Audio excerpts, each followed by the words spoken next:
સુરતમાં ખાદ્ય વસ્તુઓ ન વેચાય તે માટે આરોગ્ય વિભાગની ટીમ મેદાન આવી ગઈ છે, ત્યારે બમરોલી વિસ્તારમાં દુકાનમાં સરપ્રાઇઝ ચેકિંગ આરોગ્ય વિભાગે હાથ ધર્યું હતું।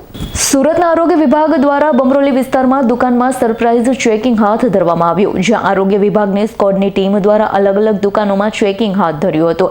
બમરોલી રોડ પર આવેલા આશાપુરી માર્કેટના મેઇન રોડ પર આવેલી અલગ અલગ દુકાનમાં ચેકિંગ હાથ ધર્યું। કેટલીક સંસ્થા લારી પરથી અમુક પ્રતિબંધિત પ્લાસ્ટિકની થેલીઓનો જથ્થો પણ જપ્ત કરવામાં આવ્યો છે।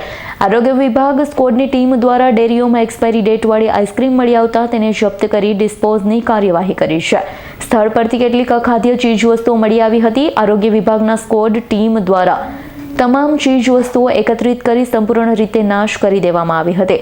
આરોગ્ય વિભાગ દ્વારા તમામ દુકાન ડેરીના સંચાલકોને ચેતવણી આપવામાં આવી છે કે અગાઉ આવી કોઈ પણ ચીજવસ્તુ એક્સપાયર ડેટવાળી વેચાશે તો તમારા વિરુદ્ધ કાયદેસરની કાર્યવાહી કરવામાં આવશે।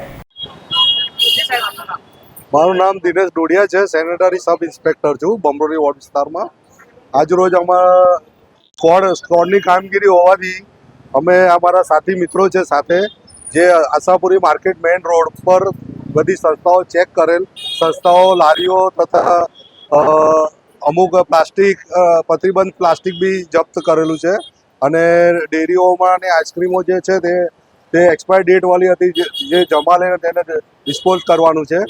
તેમજ અખાદ્ય વસ્તુઓનો બી ઘણો જેનો બી નાશ કરવા માટે અમે અત્યારે ગાડી બોલાવેલી છે, જે તમામ વસ્તુ અમે અત્યારે નાશ કરશું।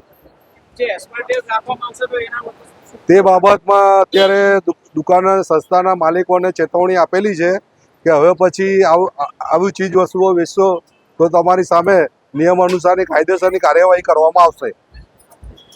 Bureau report S9 news Surat. અમારી તમામ માહિતીથી અપડેટ રહેવા માટે જોડાયેલા રહો S9 ન્યૂઝ સાથે।